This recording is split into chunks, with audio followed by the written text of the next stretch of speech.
Mungkin presentasi yang pertama akan dilakukan oleh Lodias. Mungkin kepada Lodias disilakan.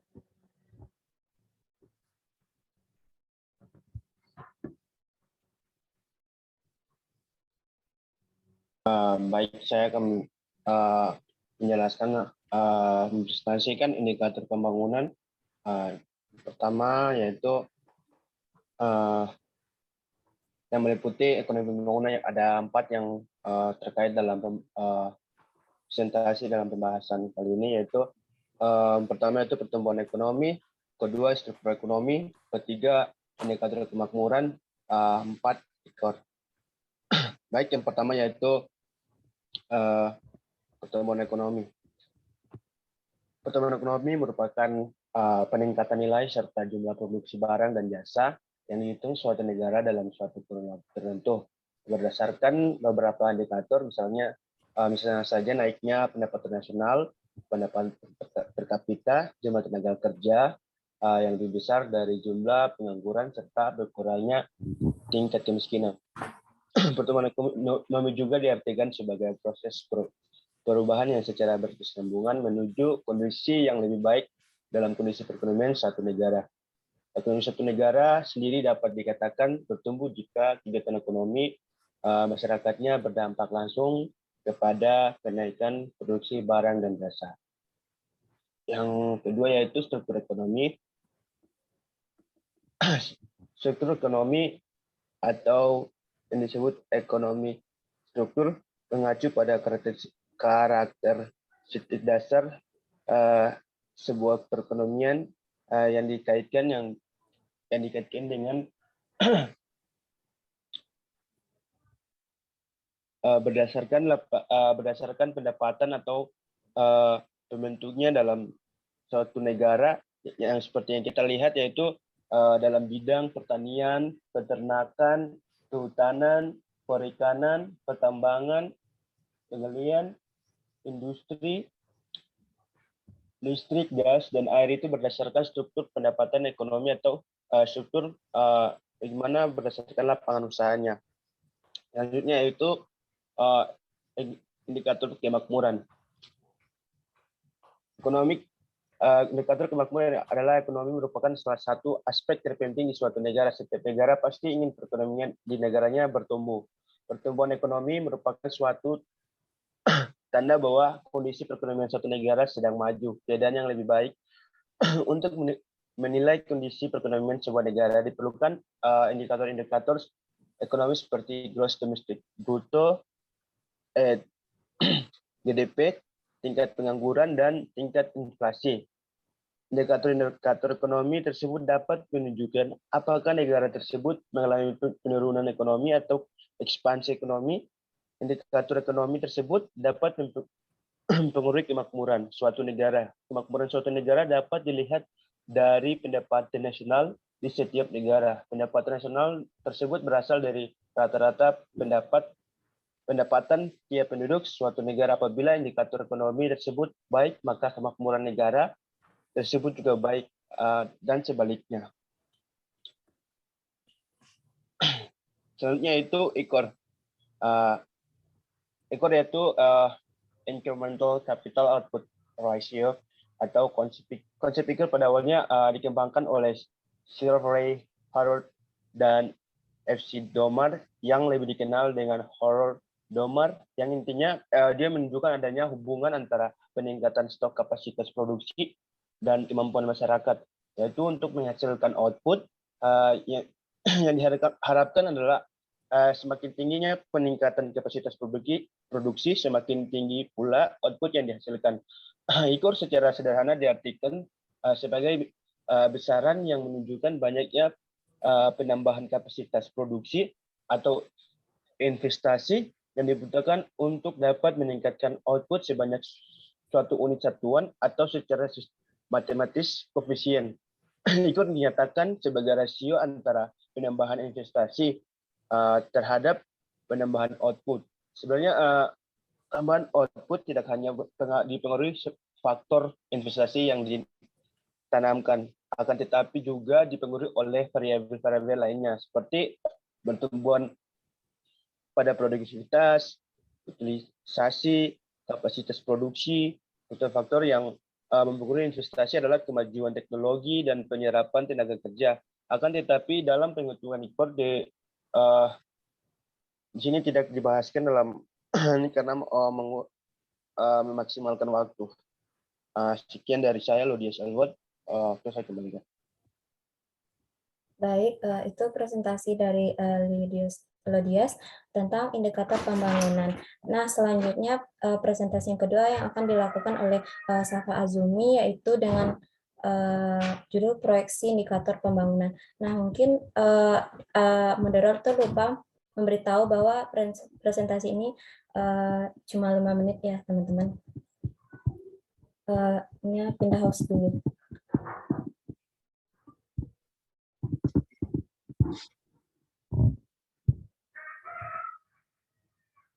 Silakan Safa untuk untuk men-share PPT-nya.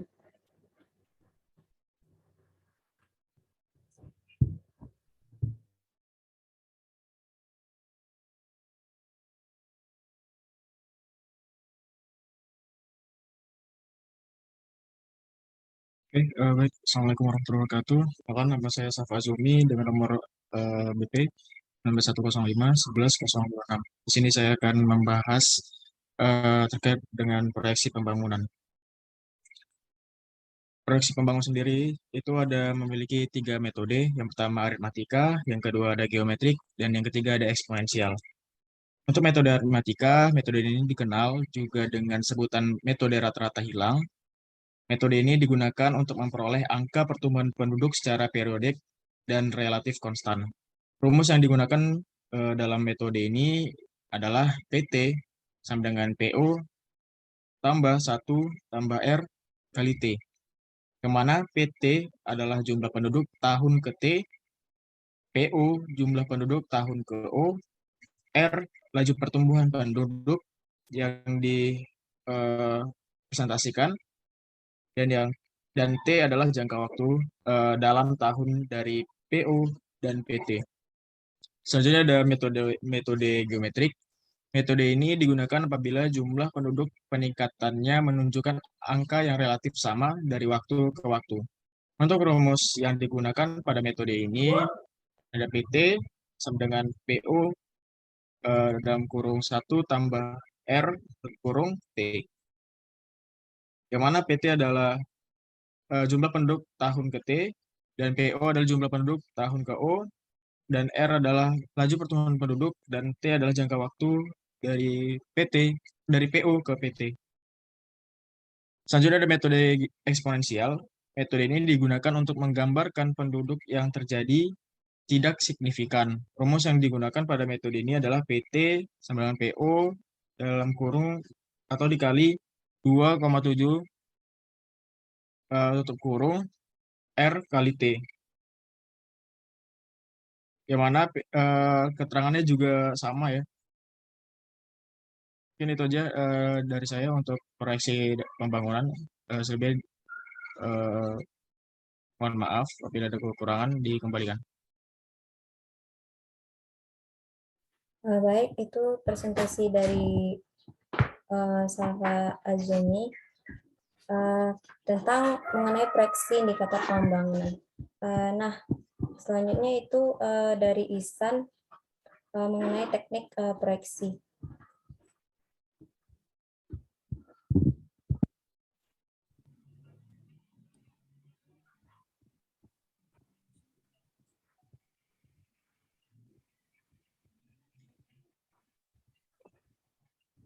Mungkin kepada Ihsan dipersilakan.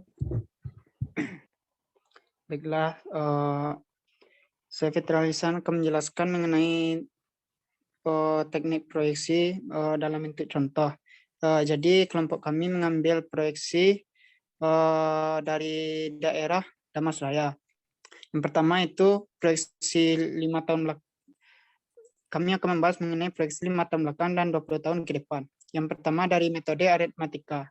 Seperti yang dijelaskan oleh saudara Safa tadi, jadi untuk proyeksi 5 tahun belakang, kami mengambil PT atau jumlah penduduk pada tahun ke 2010.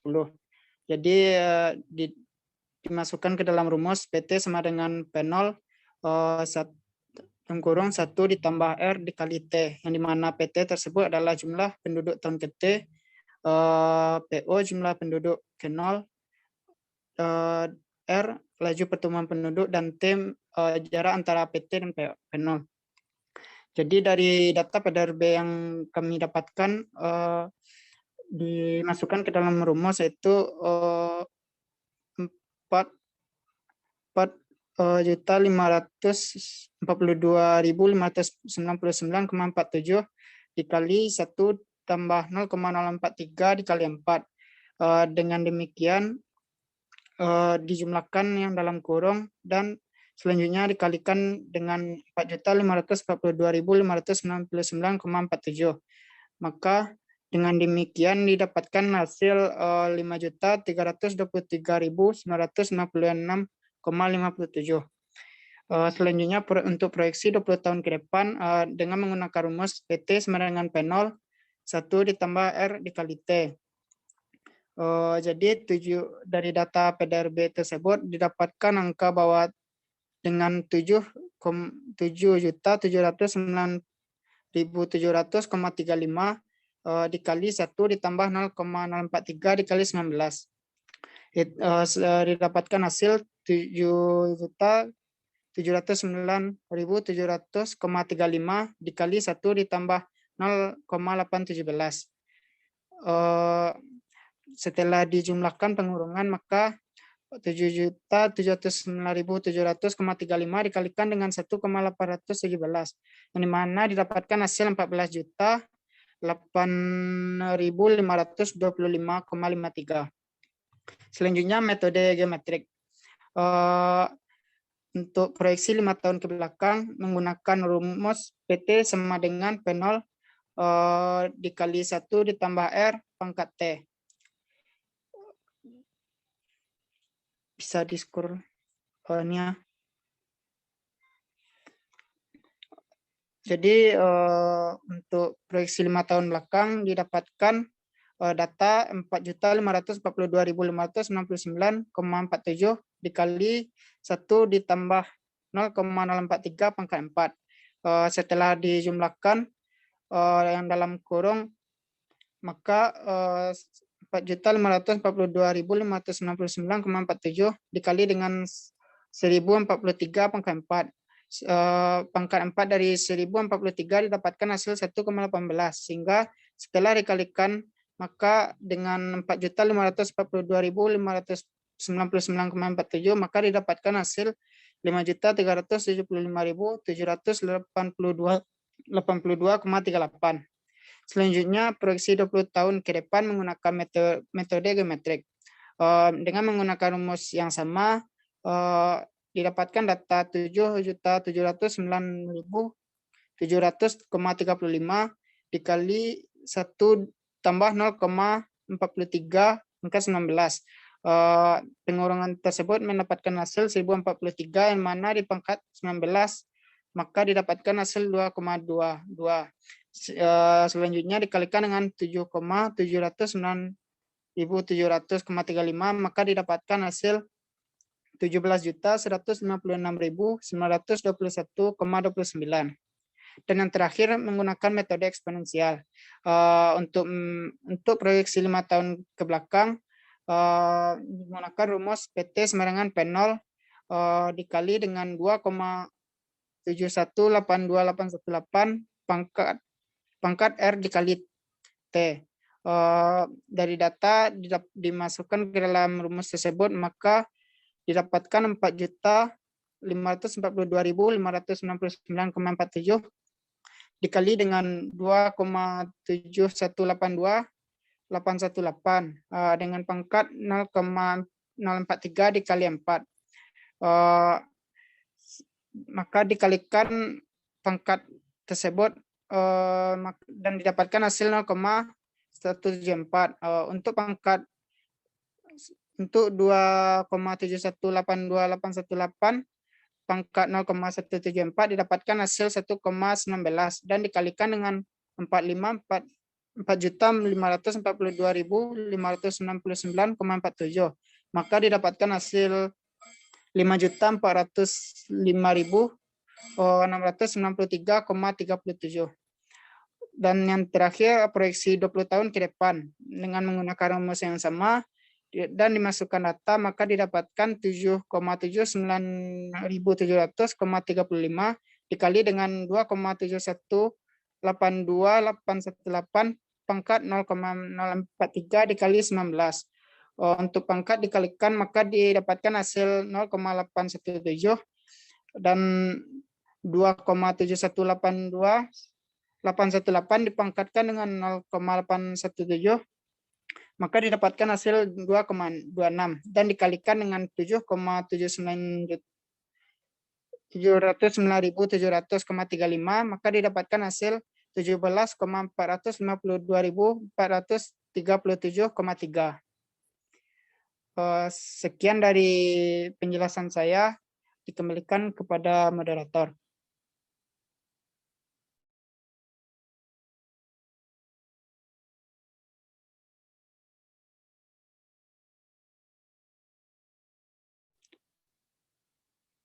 Masih unmute-nya.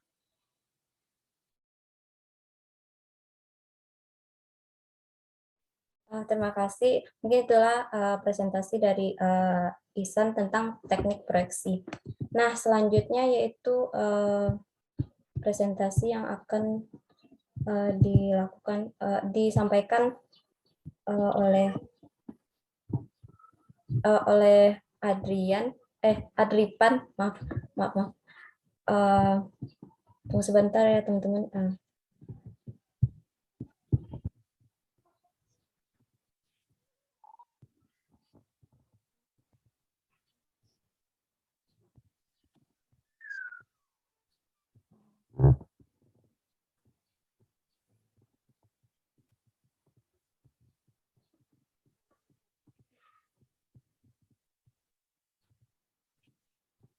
Mungkin ke Adripan dipersilakan.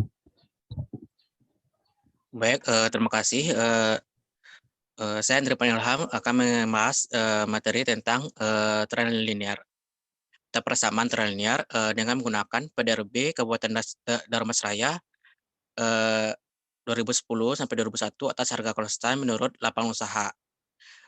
Di sini kami menggunakan data genap yang pertama dengan 12 tahun data dari tahun 2010 sampai tahun 2021 dengan PDRB dengan total PDRB-nya itu 75.239,528,67. Kemudian untuk mencari nilai TI itu karena di sini menggunakan data genap, maka untuk tahun 2010 sama dengan min 11, 2011 min 9, min 2012 min 7, 2013 min 5, 2014 min 3, 2015 min 1, dan 2016 1, 2017 3, 2018 5, 2019 dengan nilai 7, 2020 9 dengan dan 2021 11. Kemudian dengan untuk mencari TI dikali YI. Di sini itu dengan mengalikan nilai PDRB dikali dengan nilai TI, di mana untuk pada tahun 2010 4.542.599,47 dikali min 11, maka dihasilkan min 4 996 8594,17. Kemudian untuk seterusnya sama, maka dengan untuk jumlah nilai TI-nya itu 873.55605,37. Selanjutnya yaitu dengan nilai TI kodrat.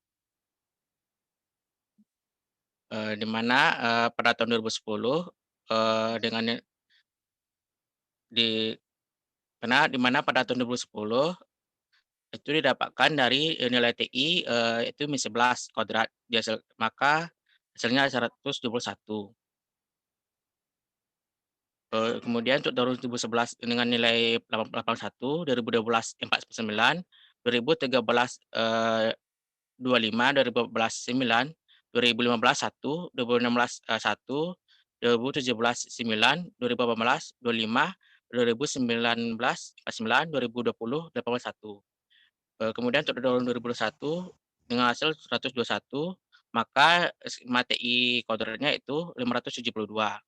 Jadi untuk nilai Y sama dengan A tambah B kali T dihasilkan dari nilai B-nya itu dari sigma TII dibagi sigma TI kuadrat. Maka hasilnya itu 873555605,037 dibagi 572. Maka hasil nilai B-nya itu 152.19,58. Kemudian untuk nilai A sama dengan sigma YI dibagi N sama dengan 17523952867 dibagi 12. Maka hasilnya itu 62, 60, 99, 60,72. Kemudian untuk proyeksi 5 tahun ke depan dikarenakan tahun terakhirnya itu tahun data terakhirnya itu tahun 2021, maka proyeksi 5 tahun ke depan itu didapatkan pada tahun 2026.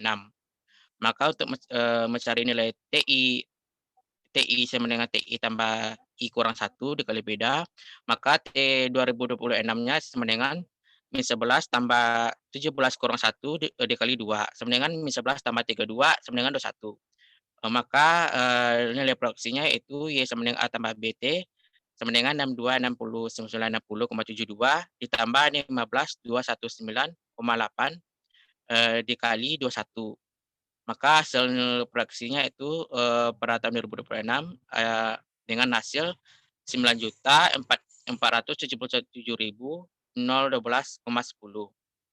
Kemudian untuk data ganjil dengan menggunakan 11 tahun data dari tahun 2010 sampai tahun 2020 dengan jumlah PDRB-nya sebesar 67.529,828,32. Kemudian karena ini menggunakan data ganjil, maka untuk TI-nya pada tahun 2010 yaitu min 5, 2011 yaitu min 4, 2012 min 3, 2013 min 2, 2014 min 1, dan 2015 0. Kemudian untuk tahun 2016 1, 2017 2, 2018 3, 2019 4, 2020 5. Kemudian untuk dari TI-nya itu nilai dari PDRB dikali TI. Kemudian untuk TI kuadrat yaitu min 5 kuadrat sama dengan 25, 2011 16, 2012 9, 2013 4, 2014 1, 2015 0, 2016 1, 2017 4, 2018 9, 2019 16, 2020 25. Maka untuk jumlah TI kuadratnya itu 110. Jadi nilai Y sama dengan A tambah B kali T dengan B sama dengan sigma TI dibagi sigma TI kuadrat sama dengan 35039364,92 dibagi dengan TI kuadrat sebesar 110. Maka dengan nilai B-nya itu 318.539,68. Kemudian untuk nilai A-nya itu sigma YI dibagi N sama dengan 6752928,32 dibagi 11 sama dengan 61.390.75,3. Maka untuk proyeksi 5 tahun ke depan karenakan tahun terakhirnya 2020, maka proyeksi 5 tahun ke depannya itu pada tahun 2025.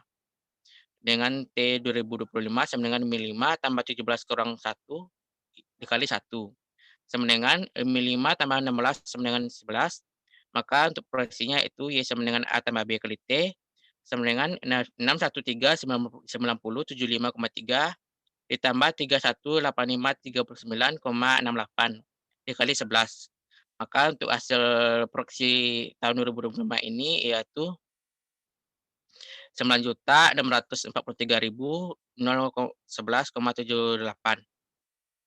Kemudian untuk produk domestik regional bruto atas harga konstan 2010 menurut pengeluaran, yaitu mencari ekor, di mana dengan rumus ekor sama dengan PMTB dikurang YT kurang YT sebelumnya.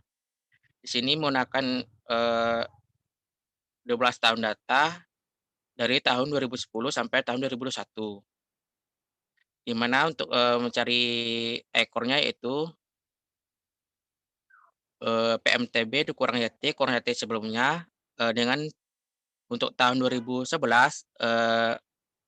itu PMTB-nya itu 14.69039,69 dibagi YT tahun 2011 itu 516.1330,34 dikurang YT sebelumnya itu pada PDRB 2010 454 2599,47.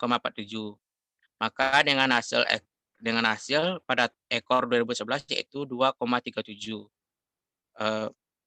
Untuk tahun 2012 sampai 2011 21 itu sama, itu dengan nilai ekor 2012 2,89, 2013 2,61, 2014 2,84, 2015 3,98, 2016 3,49, 2017 4,29, 2018 4,44, 2019 4,75, 2020 min 29,66 dan 2021 dengan 6,35. Mungkin sekian dari saya. Terima kasih. Dikembalikan kepada Moderator. Nah, baik, terima kasih kita ucapkan kepada Andrivan yang mana telah menjelaskan tentang model trend. Nah, selanjutnya yaitu presentasi tentang analisis sinkronisasi dokumen perencanaan. Nah, mungkin pertama akan dijelaskan oleh Husna.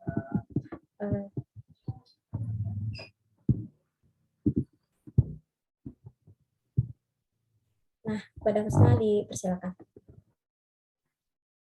Baiklah, saya Rahmat Husna akan menjelaskan perbandingan RPJPD dan RPJMD Kabupaten saya. Yang pertama itu misi RPJPD 2005 sampai 2025 dan misi RPJMD 2016 sampai 2021. Misi RPJPD yang pertama itu peningkatan kualitas manusia agar dapat membawa kemajuan di segala bidang dan berkontribusi sebagai pusat pengembangan pendidikan dan kesehatan di wilayah Tenggara Provinsi Sumatera Barat. Sinkron dengan misi RPJMD, misi yang pertama yaitu meningkatkan kualitas sumber daya manusia melalui peningkatan kesehatan, kecakapan, keahlian, sikap, dan moralitas sebagai upaya untuk meningkatkan produktivitas, inovasi, dan keharmonisan masyarakat. Misi RPJPD yang kedua itu kekayaan sumber daya alam dengan optimal dan nilai tambah besar sebagai upaya kesejahteraan masyarakat, sekaligus menjadikan Kabupaten Damastraya sebagai pusat pengembangan ekonomi bagian tenggara Provinsi Sumatera Barat. Sinkron dengan misi RPJMD, yaitu misi ketiga, yaitu mengelola kekayaan sumber daya alam pertanian, pertambangan, perikanan, dan pariwisata secara optimal dan bernilai tambah besar mensejahterakan masyarakat. Yang ketiga, misi RPJPD yang ketiga itu memelihara kualitas lingkungan Kabupaten Damastraya untuk mendukung pembangunan yang berkelanjutan. Sinkron dengan misi RPJMD, yaitu misi keempat, memelihara kualitas lingkungan Kabupaten Damastraya untuk mendukung pembangunan yang berkelanjutan. Misi RPJPD yang keempat itu memberdayakan negari dan kelompok masyarakat sebagai pelaku pembangunan dalam bidang sosial dan ekonomi. Sinkron dengan misi RPJMD, misi yang keenam yaitu memberdayakan negari dan kelompok masyarakat sebagai pelaku pembangunan dalam bidang sosial dan ekonomi. Misi RPJPD yang kelima itu menyediakan berbagai prasarana dan sarana pendukung kegiatan ekonomi dan sosial yang mampu mendorong perkembangan ekonomi dan mewujudkan pemerataan pembangunan antara kawasan, yaitu sinkron dengan misi RPJMD, yaitu misi kedua, peningkatan kualitas infrastruktur daerah sebagai pelayanan dasar daerah dan moralitas sebagai upaya untuk merata dan sumber kemajuan ekonomi. Misi RPJPD yang keenam yaitu menegakkan kehidupan beragama dan beradat sebagai norma sosial dan semangat yang dibangun serta identitas daerah. Sinkron dengan misi RPJMD, yaitu misi ketujuh, menegakkan kehidupan beragama, beradat, berbudaya sebagai norma sosial dan semangat membangun. Yang misi yang ketujuh yaitu misi RPJPD mewujudkan tata kelola yang andal dan maju pembangunan serta melibatkan semua potensi kelembagaan daerah yang mampu manfaat besar, kemandirian dan keadilan dan dalam pembangunan. Sinkron dengan misi RPJMD yaitu misi kelima, mewujudkan tata kelola pemerintah yang andal dan maju sehingga mampu membangun berbagai potensi daerah. Sekian dari saya. Wassalamualaikum warahmatullahi wabarakatuh. Saya kembalikan kepada Nini.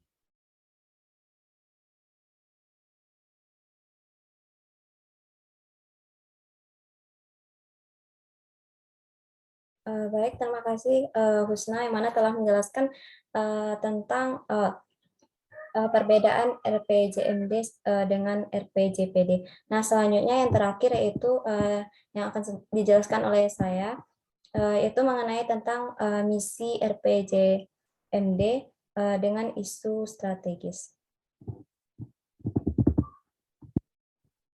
Nah, di sini yang pertama yaitu meningkatkan kualitas sumber daya manusia melalui peningkatan kesehatan, kecakapan, keahlian, sikap, dan moralitas sebagai upaya untuk meningkatkan produktivitas, inovasi, dan keharmonisan masyarakat, yang mana terdapat isu peningkatan kualitas SDM, kualitas sumber daya manusia di dalam indeks pembangunan manusia. Dari posisi IPM, Kabupaten Damastraya di Provinsi Sumatera Barat, maka diperlukan kebijakan yang maju untuk meningkatkan kualitas kesehatan, pendidikan, dan keterampilan untuk mengisi dan membuka lapangan kerja. Oleh karena itu, program di bidang pendidikan, kesehatan, dan ketenagakerjaan perlu ditingkatkan. Nah, yang kedua yaitu meningkatkan kualitas infrastruktur daerah sebagai pelayanan dasar daerah dan moralitas sebagai upaya untuk merata dan sumber kemajuan ekonomi, di mana terdapat isu pemerataan infrastruktur daerah Kabupaten Damastraya masih memiliki daerah pinggiran yang relatif tertinggal dan sarana kesehatan dan pendidikan yang kurang terjangkau. Oleh karena itu, program pemerataan penyediaan infrastruktur dan sarana yang perlu diprioritaskan pada daerah yang masih tertinggal. Yang ketiga, mengolah kekayaan sumber daya alam pertanian, pertambangan, perikanan, dan pariwisata secara optimal dan bernilai tambah besar mesejahterakan masyarakat, di mana terdapat isu ketahanan pangan dan pengelolaan sumber daya alam untuk kesejahteraan petani, ketersediaan jumlah yang cukup, dan harga yang stabil bagi penduduk menjadi dasar pembangunan yang penting bagi daerah. Produksi bahan pangan daerah perlu ditingkatkan untuk mewujudkan swasembada pangan, karbohidrat maupun ekstensivasi padi sawah perlu terus dilakukan dengan dukungan pembangunan dan meningkatkan irigasi. Nah, yang keempat yaitu memelihara kualitas lingkungan Kabupaten Damastraya untuk mendukung pembangunan yang berkelanjutan.